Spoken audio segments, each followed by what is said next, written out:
I think it's a huge power play, big power play with Revkin.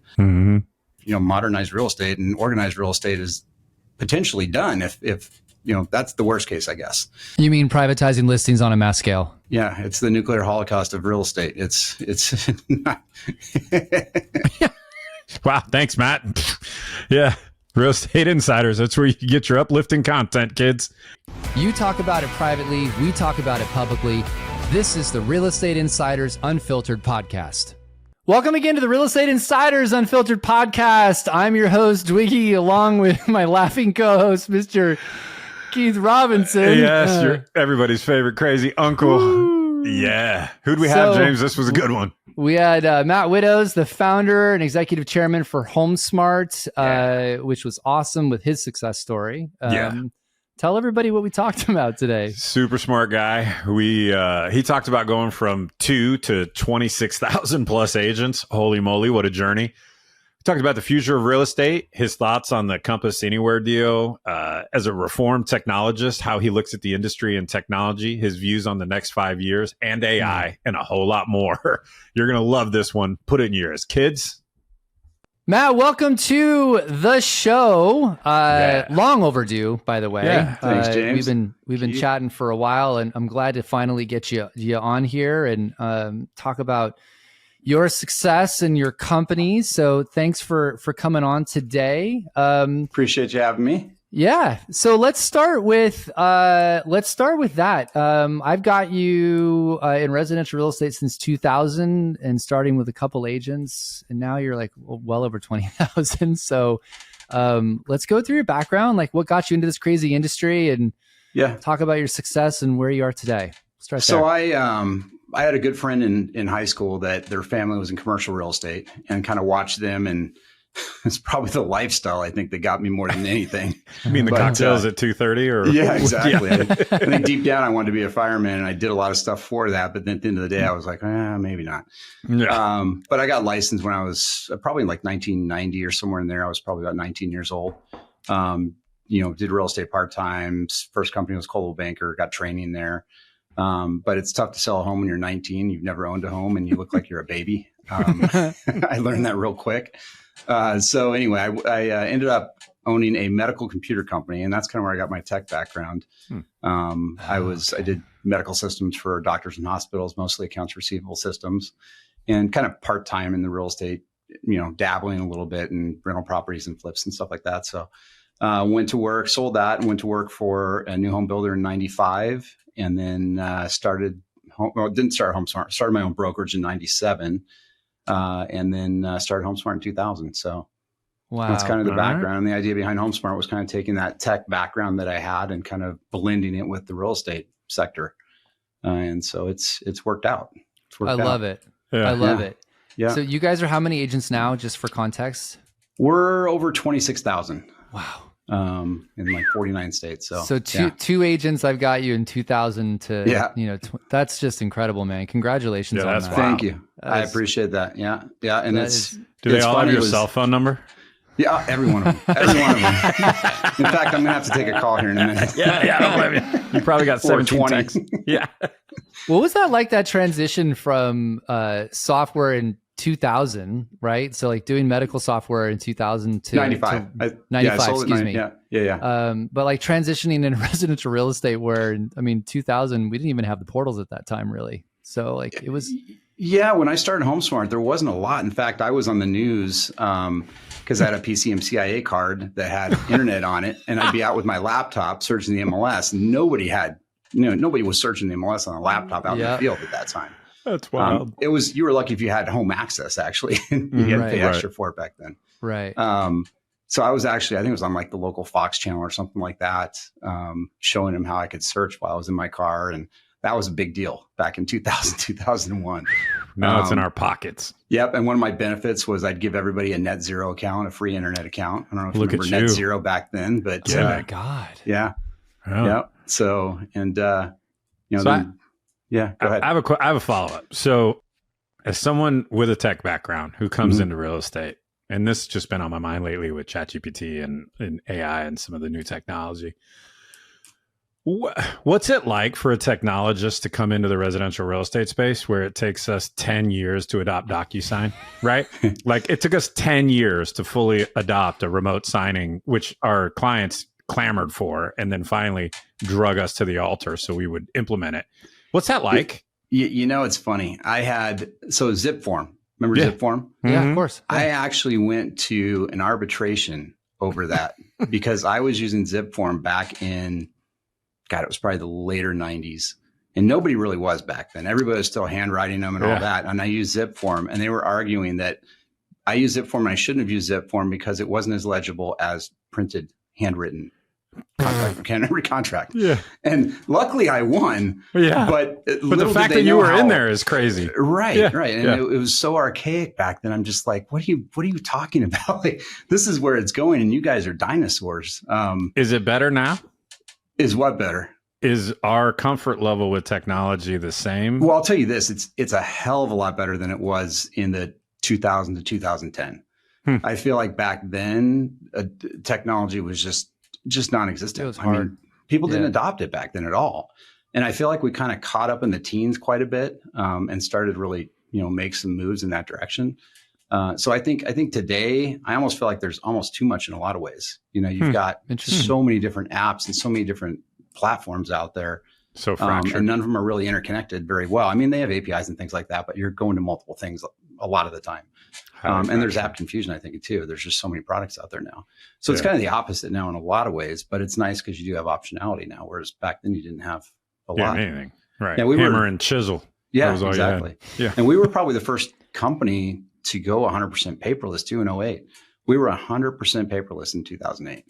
Wow. Which that's early too. May not sound like a big deal, but that was for that time. That was a pretty big deal. I promise you, someone listening isn't paperless right now. Yeah, and it's 2025. I know. Yeah, I know. Yeah. I literally had a friend of mine's dad who was retired, catching up, scanning all the past documents back then because everything was paperless from 2008 on, but we still had all the boxes. And I'm like, I don't want any boxes. Get the boxes out of here. So he spent probably a year coming in every day and scanning documents, but that's crazy. It's amazing to watch how it's changed. Yeah, go ahead. Start us out. I'm a dinosaur now. That's the sad part. Like happens to the best of us, brother. I know. Like happens to the best of us. If you're a dinosaur, then I'm whatever was before dinosaurs. So yeah. Okay. We're switching up the flow for rapid fire, which is fun for me. If you could have lunch with one person, current or historical, who would it be and why? Probably maybe a little controversial. I don't know if he is or not, but probably Elon Musk. We've had a few people. 6 months ago, he might have been controversial. Now he's depends on the tweet and the day. So. Exactly. Yeah. He's had a bad enough 6 months. I think you're allowed to say that again. Yeah. No, he's just, I mean, he's so forward thinking and, just revolutionary in everything he does. And, he basically said, didn't accept no. Everybody told him he couldn't do the things he's doing right now, especially in the rocketry and all those things. And he's killing it. Yeah. Isn't that amazing, by the way? That guy just thinks on a level that's a little cuckoo sometimes, but at the same time, he does stuff that just everyone's like, no, it's not possible. And he's like, okay, well, now that you said that, I'm going to go do it. He owes it all to psilocybin. I mean, he's on the next level. The podcast took a turn to the left. There is some truth to that. There's actually probably some factual truth to that. I can't imagine James on ayahuasca, but we'll talk about that a different time, maybe off air. Yeah, he's a genius, though. I mean, he's not James. Elon Musk. Thanks, Matt. Appreciate it. I'll ask this. I'll trade this up because I think I kind of know where you're going to go with this. Talk to us about like one of your passions. Like, what's something that just drives you every day? I mean, I since a kid, I've loved aviation. Aviation, space, all of that, which is probably the Elon Musk allure too. The rocket part. Yeah. Wait, are you the guy at the airport that'll tell you like what kind of airplane it is and the safety features and all? You and James, twinsies. Yeah, I love aviation. I've flown for the last 30 years. Starting to fly helicopters right now, which are a blast. I mean, just a whole different beast. That is awesome. Yeah. So is there different classes of licenses to be able to fly different types of, I think it's by different types of planes. Yeah, right? you got different categories. Yeah, exactly. You mean like first class economy? What do you mean? That's all I know. Like, yeah, James, there's the front of the plane and there's the back of the plane. Yeah. I guess the front is actually beyond first class because you would be ahead of first class. That's right. You got the best view. Be all the way front. Yeah. Exactly. So that's awesome, man. That's really cool that you're doing that. And the helicopter thing's got to be just wild. It's awesome. Yeah, it really is fun. I mean, it's just you're very active. It's an active thing. Sure. Because you're on all the controls constantly. Right. All the time. It's a challenge. Yeah. Interesting. Yeah, it's fun. Cool. No autopilot. No hit the button. Wait 6 hours. Yeah. That's not right now anyway. All right, well, let's start with this. Let's dive in because you've been in this business a long time, as we have, and I wanted to go down this road first. It's not a question we've asked recently, but I've decided to become a little more direct, which surprise, surprise. But what are your thoughts on the state of the industry? And then I want to get really actually more into thoughts on current policies in the US to fix sort of this housing crisis. Like, do you have any opinions on that? I'm framing this up with, I'm really trying to understand like how we get out of this housing crisis. And then are there policies that we're doing today that just are wrong or we should be changing or how do we fix this mess that we're in that does not seem to be getting any better? It probably mirrors a little bit of the politics side too. I mean, there's just a lot of division, I think, in the industry. You've got Zillow on one side, Homes.com on another, and then you got people jumping on board on each of those sides. And you've got the Compass thing going on right now. You had the big seller lawsuit that settled. I mean, you've just got a lot of stuff going on. I think when you and I have talked about it, lots of consolidation that's going to happen. And not just in real estate companies, but I think, the association is ripe for consolidation. You don't need 5 different boards in the city. You don't need that anymore. It doesn't make sense. Or within the state, multiple boards. Like I don't see the need for that anymore these days. So I think there's going to be a lot of consolidation in that sector as well. The MLS is, I think, up in the air potentially. But the problem is the MLS is, they derive, a lot of these boards derive a lot of income from the MLSs. So sure, it's going to be tough for them to give that up. Yeah. But yeah, I mean, I see a lot of consolidation coming down the pipe. I think you've got to kind of operate more efficiently these days to stay alive. You've got to have scale to stay alive. You've got to have technology. AI obviously is going to be what that technology is, a lot of it anyway, moving forward. So you better know that, or at least have people on your team that know that. And then it comes to rates. I mean, rates, we kind of created this mess, I guess, with COVID. I think we put too much money into the system, which, dynamically affected inflation and everything else, and rates went crazy. And I think the rate problem right now is based on the stock market and how well the economy's been doing. Until that kind of slows down, the Fed can lower rates, but I think the bond's going to be the one that really moves it. And this shutdown might help that a little bit, depending on how long it goes as far as interest rates go. But obviously, it's not helping the other people that it's affecting. So, it's interesting. I was talking about this in a keynote the other day. I've been trying to sit on the sidelines, and Keith's way more economically inclined than I am. But I've just been watching tariffs, and there's a $10 billion bailout that we're probably about to do because farmers have been getting crushed in the Midwest. China hasn't bought a single dollar's worth of soybeans. And we've got just all of these things that just continue to exacerbate the issue. And I'm trying to metal today. China's and then you got tariffs on more. You got tariffs on furniture. We've got tariffs on lumber. And, it feels like we talk a lot about wanting to fix it, but the policies that we keep pushing are counterintuitive to actually making housing more affordable or giving people more cash in their pocket. Keith, I don't know if you got a thought on this, but I was really following this crisis in the Midwest of farmers who just literally are like, we can't even pay our bills. Nobody's buying our crops. The biggest problem is everybody is looking at it in the micro without thinking about it in the macro. Like tariffs are inflationary, period, full stop, fine. You generate a bunch of tariff dollars. Okay, great. So people keep throwing that graph around like, look what this has created, these billions of dollars. But what are you doing with the billions of dollars? Because if you use the billions of dollars to pay down debt, well, then the bond market's going to like it. Rates will get better. Becomes more U.S. becomes more investable, right?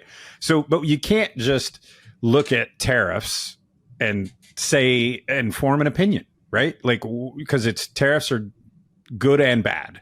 What you do with those dollars, if you take those dollars and you just give it to someone, in the form of a handout, well, then that is more inflationary pressure, right? And that's bad, in my opinion, for the economy. But if you're taking those dollars and using those dollars to balance the deficit or balance the budget and or pay down the deficit, well, then that's really good for the future. Will they ever do that, Keith? Probably not, but that's why when people get all, for better or worse, I assume all politicians are criminals. Like I don't trust any of them, and so that makes my job easy. I just don't have to. Safe bet. I don't like any of them, right? But until someone comes along who really gets the fiscal house in order, we have don't get me started on Ray Dalio and the debt spiral and all of the come along problems. But what people have to stop doing, in my opinion, is stop looking at one chart and then making some sort of grand exposition on what this means for the future of the U.S. economy. That's not how it works. It's too complicated. It's too nuanced. Yes, tariffs, bad, generate a bunch of revenue. What are you going to do with that revenue? You tell me what you're going to do with it. I can tell you what I think. I know what I think they'll do, but I don't know. Right. Yeah. Yeah. I mean, the last couple of years have been probably the toughest I've ever seen in the industry. Oh, yeah. I've given up forecasting. Yeah. Well, I did that. That's what I always say now. I mean, I always tried for years and it was flatline, forever. And back in the time, I'm like, man, aren't we ever going to see anything spike up, through like 2019 or whatever it was? It was pretty flat, which in retrospect was beautiful. But at the time, I'm like, I thought there was going to be some inflation. I thought, exactly. Yeah. I'll take it all day long now. Like it's been a rough couple of years, but and what used to be key indicators that would tell you something, they're now inverted. Like the things that I used to look at that would give me some insight into where it's headed, they're acting opposite to the way they usually act. So basically, in my opinion, everything since COVID to now, you just good luck. Like take your best guess. But people, I think what drives me nuts is this binary nature. This, if this, then that. Right. Well, the U.S. economy isn't a two variable binary discussion. It's a multi-thousand million variable non-binary discussion that can go a bunch of different directions depending on which levers you pull. So I think people oversimplify it. Probably more binary before, but now there's a lot of other factors maybe. Yeah. Well, and we just are at a place, we're in uncharted territory, right? I'll tell you. Yeah. I feel like my grandpa, and my staff's going to laugh about this. Actually, this just happened like 30 minutes ago. They're telling me the prices of signs, yard signs. You're like, what the? Back in my day, we can't charge that much. And they're like, that's what it is. And then they start telling me the prices they are through other companies. I'm like, what? No, there's no way. Yeah, it's like I feel like my grandpa, gas was 5 cents when I was back in my day. Exactly. Yeah.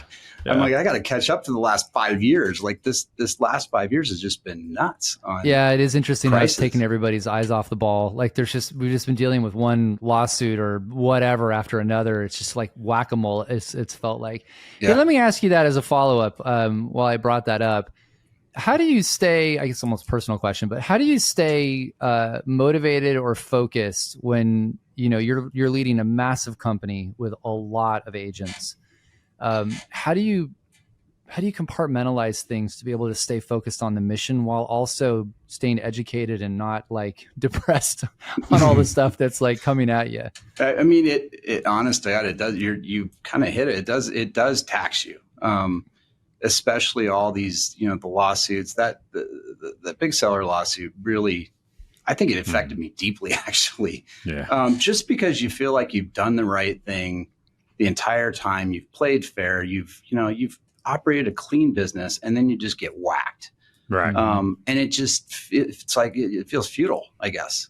And so I think it kind of did affect me quite a bit. It was a little bit demoralizing. Yeah. Yeah.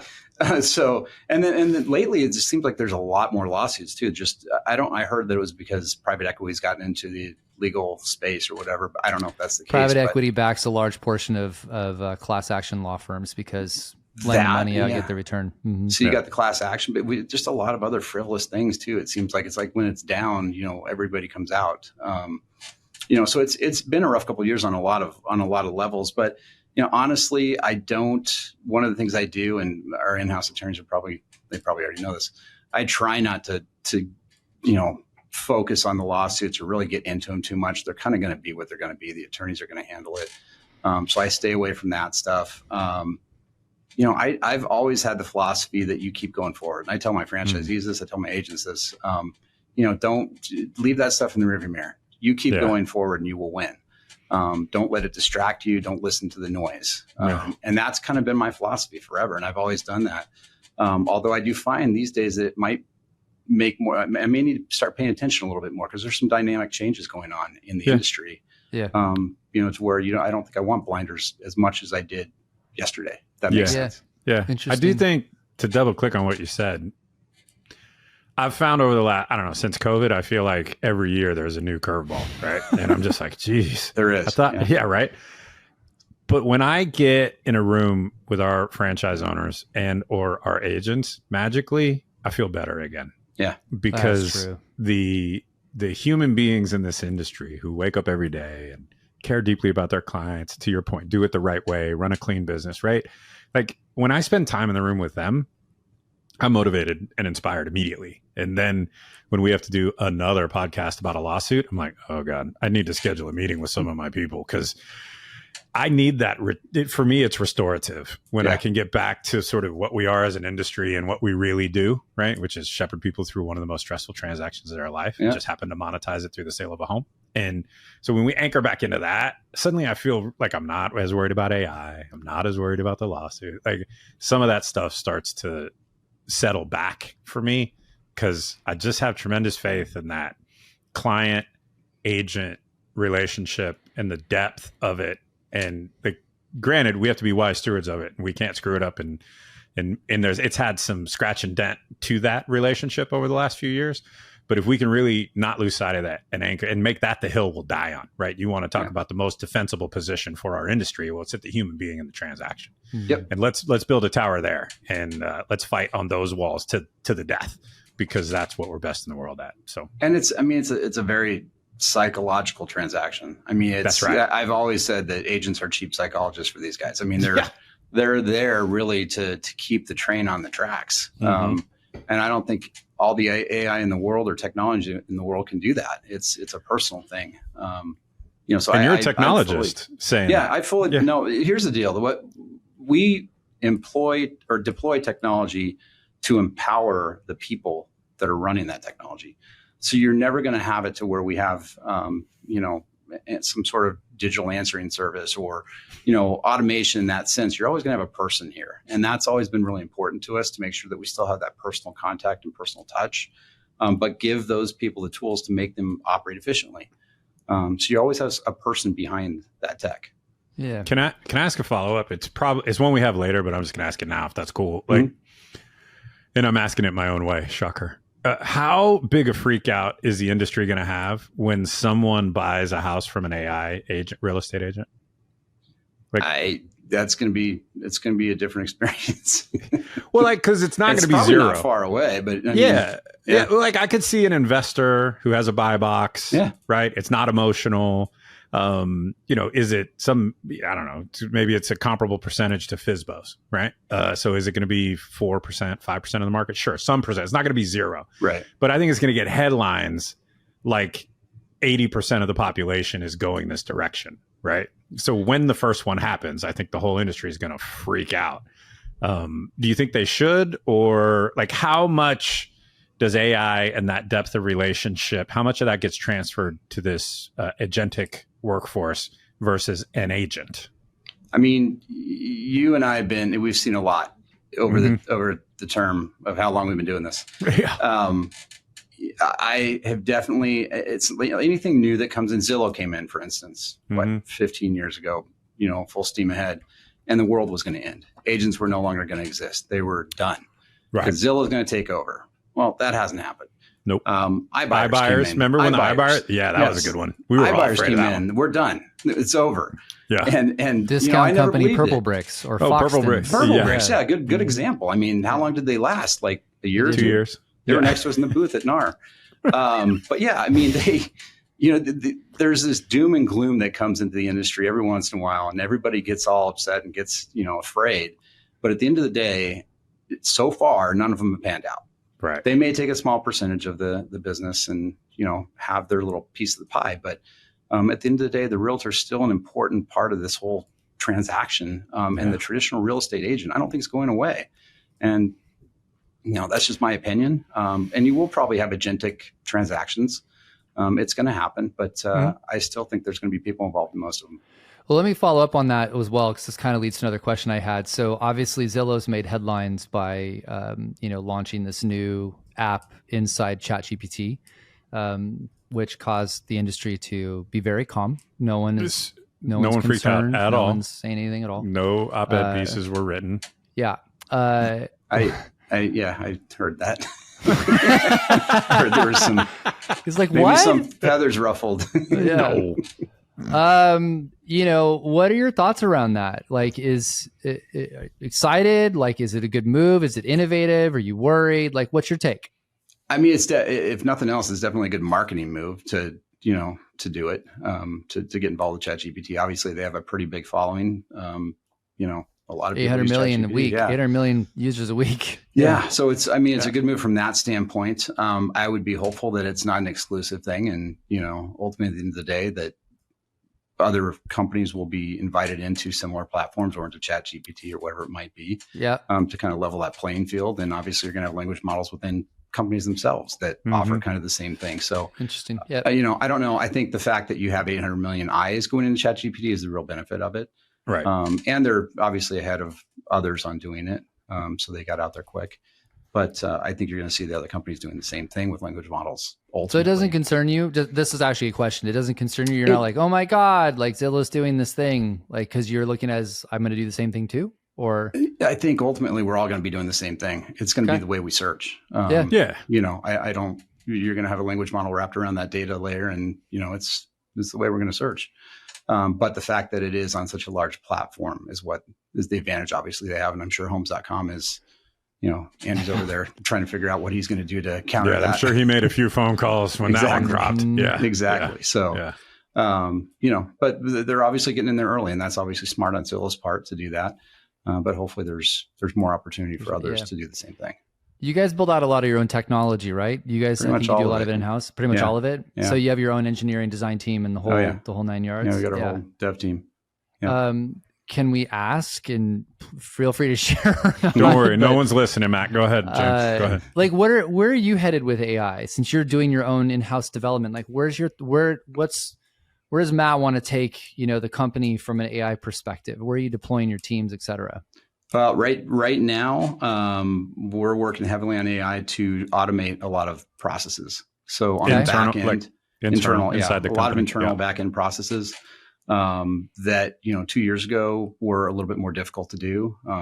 Things like doc recognition and sorting and extraction and all those things. Automatically closing a transaction. When you get a settlement statement, reading the settlement statement, using AI to translate it. So mapping all those things and recognition of those things to become a little easier with AI. A lot. So we're really working hard on that right now and trying to implement that and just get to kind of the lowest cost to produce, I guess, when it comes to processing a transaction. So that then we layer on the people side of it to where we have the support side of it, but behind it, it's all automated. And you have instant, think about it. If you can close a transaction automatically and automatically send out the payment to the agent the second it closes, now the agent's getting paid within minutes, not hours or days. So when you have talent, so many people look at it through the lens of like reducing OpEx, which of course has real value, but most of us have reduced OpEx. The people who are left are talented, right? Yeah. So like where I get excited about it is, oh man, I could take so-and-so on the team and he or she could go do blank, right? Like instead of being reactive, I could be proactive now and I could outreach to my top I don't know, whatever, 20 franchisees or 100 agents or whatever, right? Like, what do you need today? I'm here for you, right? That's so it. Yeah. It's about how do you redeploy that talent in more dollar productive activities and let the AI agentic workforce, whatever the new stupid buzzword is, but let the let the Skynet machines do the dumb work, right? Yep, the repetitive tasks. And that's right. Yeah. I mean, it's, I feel for our paperwork team that is dragging documents and things like that. Right. It's a repetitive task, and, usually they are in that department, they move out of it and go to another department, closing, whatever. But it's not about getting rid of those people necessarily. It's about repurposing them. Like you're saying, Keith, it's, their jobs aren't done. They're just going to be doing a different job. That's probably more service oriented for the agent. That's usually involves another human, right? Yeah, exactly. That human touch component. Yep. Go ahead, James. No, go ahead, Keith. Go. Well, I was going to shift gears altogether. So if you have one on this, I was just going to ask it, like, from a technologist perspective, you've been doing technology for so long, and this is totally random, but does AI fully excite you? Does it scare you in any way? Like, are you like in the future of AI, are you like, this is going to be amazing, but we've got a bunch of roadblocks, or we've got some bumps along the way to get through? Like, what's your take on all of it? Because your guy you mentioned, Elon, has been very vocal about needing guardrails around AI. So I was curious what your thoughts were. Well, calling me a technologist is a leap these days. Recovering technologist. There comes a point where you don't want to know about every single Intel chip anymore. You don't want to know about every video card. I used to do it all, like roping up offices with cabling and key card systems, everything. I was in there doing it late at night with my guys. Yeah. But these days, I'm not as into it as I was before, but I do stay on that top layer. So, and make sure that we are, and I work with our dev department too. I mean, that's kind of my baby. But AI, getting to your question, I definitely think that there is a threat of a Skynet scenario. I don't know how there's not, when you have AI combined with robots that he's building, Elon's building and others are building. I think eventually it could definitely get there. I mean, I don't know how it doesn't. So I think you do have to build those, those walls. But you had the same thing in genetics. Remember, the sheep, Dolly, CRISPR, CRISPR, all that stuff. I haven't seen any cloned humans yet. So somehow we put the wall, and I know we can do it. I have no doubt that at this point in time we could clone a human. But nobody's done it. I think I've met a couple. They just aren't. I think I've seen you before, Keith. Well, he had like a droopy face. I think it didn't come out right. Whoa, wait a minute. Look, James, I'll answer that question. Didn't cook long enough. First of all, Elon's much more successful than I am, but he's probably not listening to the pod, so I can go ahead and shoot some shots. Yeah.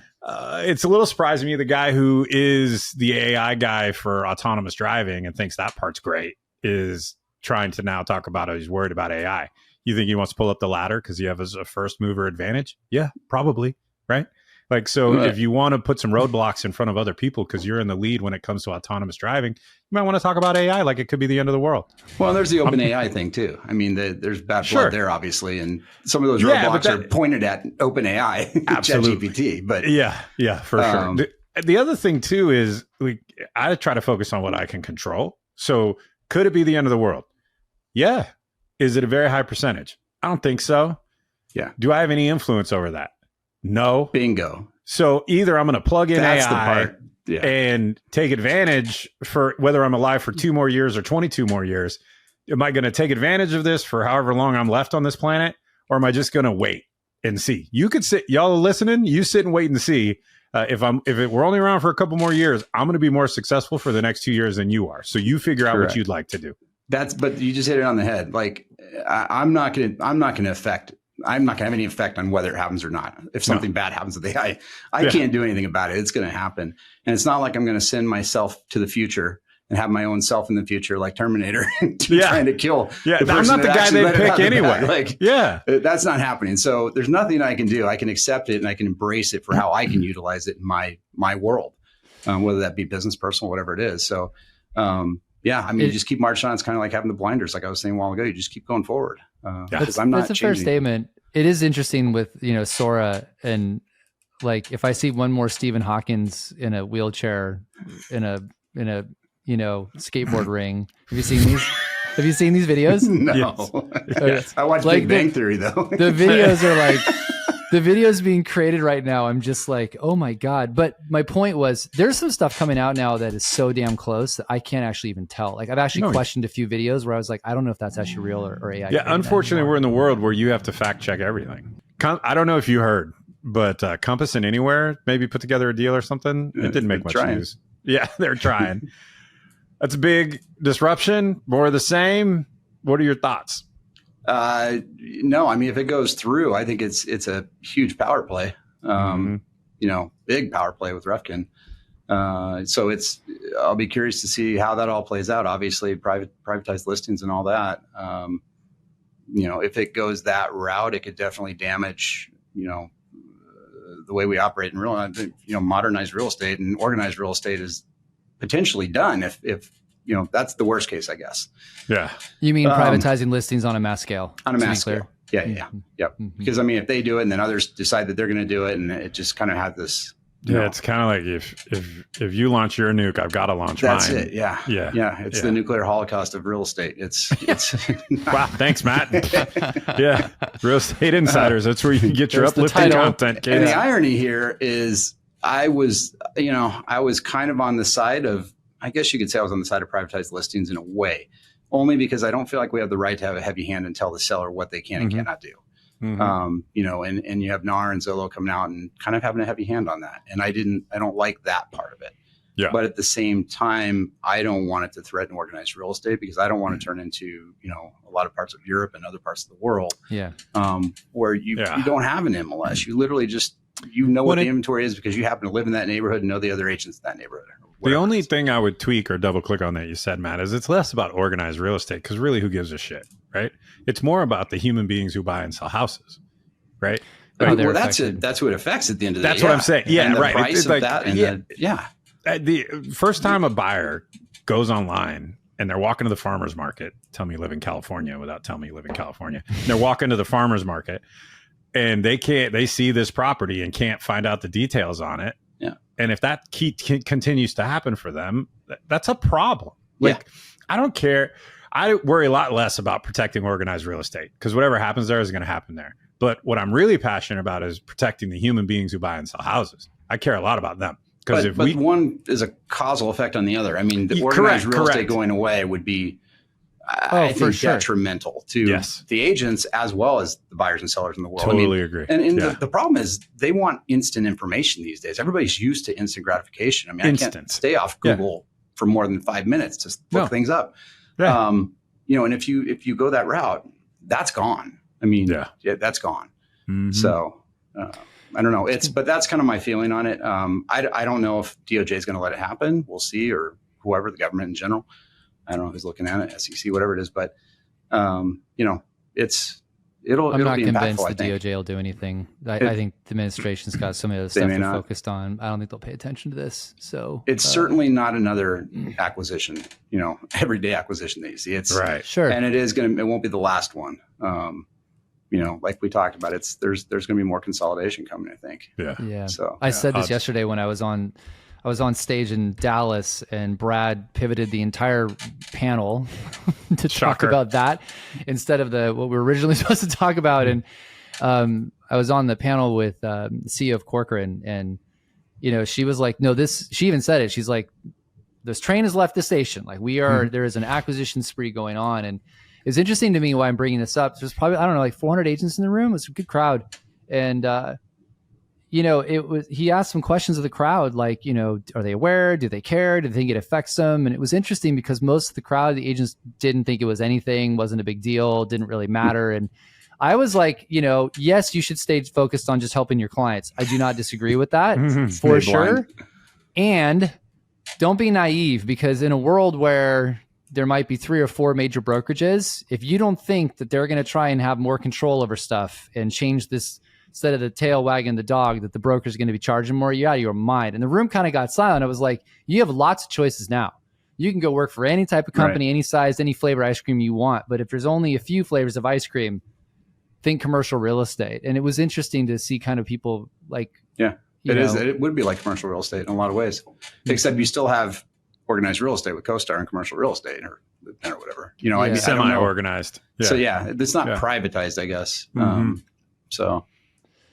All right, man. Well, we got a few more questions. So I would love your take. You know, you've been in this a long time, and, you know, we love having people on the show who've been in the business for, you know, they've got tenure. Like, what's your crystal ball? Like, how do you think the industry looks in the next 5 years? And you can go at any road you want. Like, if is with AI, technology, could be broker association, consolidation. Like, what do you think this thing looks like in a 5-year time frame based upon what you see as the tea leaves today?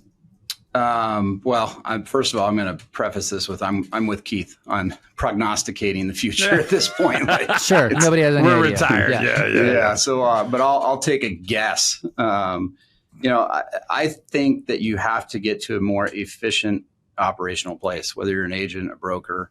You've got to embrace. You know, we talked about AI. You got to embrace AI. You got to embrace efficiencies and that, like I said, it is on the brokerage level, but it's also on the agent level. I think they have to become more efficient too. We've already seen, you know, lower commissions over the last couple of years, at least percentage wise. And I think it probably got made up for a little bit with pricing, but that's not always going to be there. And so I do believe that. And I think utilizing tech and tools and AI to do that is an important part of it. You know, again, as a brokerage or an agent, but to do that, especially as a brokerage, you're going to have some scale. You know, so I think you have to be a scaled up organization to really survive. I think there's some boutiques out there that might be fine, smaller, but hyper local, and hyper service and group. And I just want to be a part of this room that meets every Wednesday and has cookies and tea. And I'm going to pay you 35% for that. So something like that. But yeah, I kind of lost my train of thought now, but I do think you have to have scale and, you know, there's going to be a lot of consolidation. I think then it's going to force that consolidation. Do you think that's across MLSs, associations, brokerages, 100%. all the way across the board? If it doesn't happen, I'm going to lose my mind. I mean, it just needs to happen, and it's not happening because it's just so political. And I see this all over the place, like this sort of geography-based mindset. Oh yeah, to a technologically based reality, right? Creates so many just inefficiencies and problems. Look at the MLS. I mean, I've been watching this for years, like trying to get MLS is consolidated into one data set and getting everybody on board with that and to change their MLS. And we've done a better job, granted, but I just remember back when I was on one of them, but you know, you'd have these different regional areas where they'd say, well, no, I'm sorry, that's not going to work because I have to have a search term in the MLS that's for a boat dock with a fishing pole holder on it. And I have to have a checkbox so that people can search on that because that's what we do here in whatever. And it's like, really? That's that important that you would rather have that than have a standardized system to where you could actually, you know, work with other areas regionally, nationally, whatever it is. It's just so localized and people get entrenched in that when you go to these associations and it's very political. And I actually had to bow out years ago because it was tough. It was defeating. You work on these projects and all of a sudden you get kiboshed because one person at one board didn't want to do it. Right. And it's just like, what am I doing? Don't even get me started. Like, What's that old line? What's that old line? You know what a camel is? Camel's a horse built by a committee.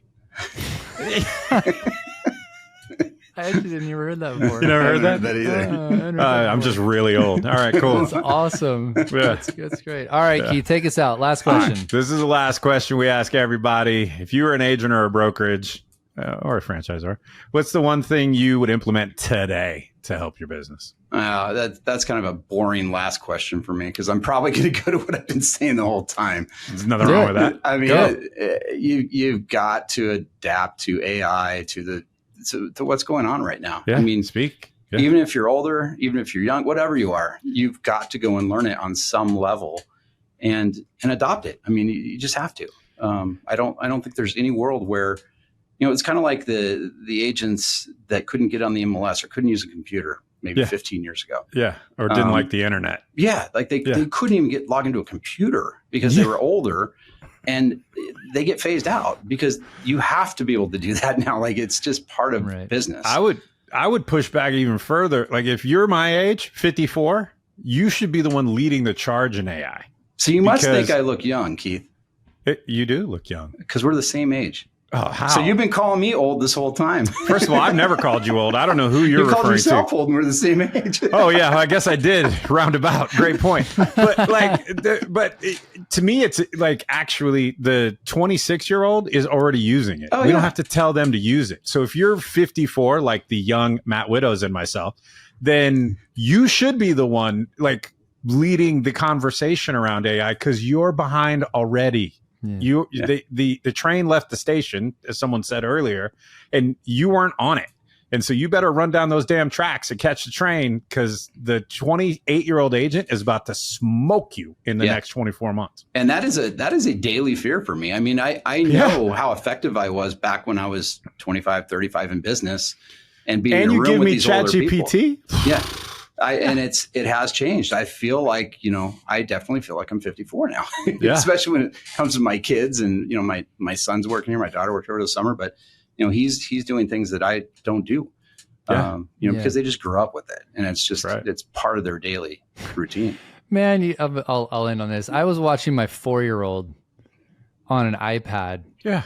Looking at her going, I never taught her a It's damn insane. thing on that. She Nothing. just runs around that thing like it's like she's been using it her whole life. It's just weird. It's just moving apps and things around and customizing the screen and going, you're 4, I made the mistake of putting the new operating system for the iPhone on my phone. Yeah. I needed like a tutorial session with my 13-year-old for 45 minutes after dinner so I could figure out how to text people again. But doesn't that scare you? Like, that's that why I'm scares so me. I spend so much time making sure that I'm the AI guy. Right. Because I'm petrified for the 26-year-old that's going to be 30, fully AI'd, fully GPT'd, whatever you want to call it. That person's going to kick my ass. Yeah. If I don't but get they can't change a tire. Yeah. They can't. No. And maybe. But they'll ChatGPT it and it'll show them a video and whatever. This I is just true. said that out loud. That makes me also sound old. Yeah. But they can't Nice change a tire. grandpa. Yeah, seriously. All right, Matt, my friend, appreciate you being here. It was Thanks, awesome James. to get your insights on everything. Congrats on all of your success, genuinely. That is just Appreciate a really that. cool success story. That's We wild. love sharing those, and keep it up, man. I I'll had see a you, good I'm time, sure. guys. I appreciate it. We'll have you back soon. You Appreciate got it. Have a good one.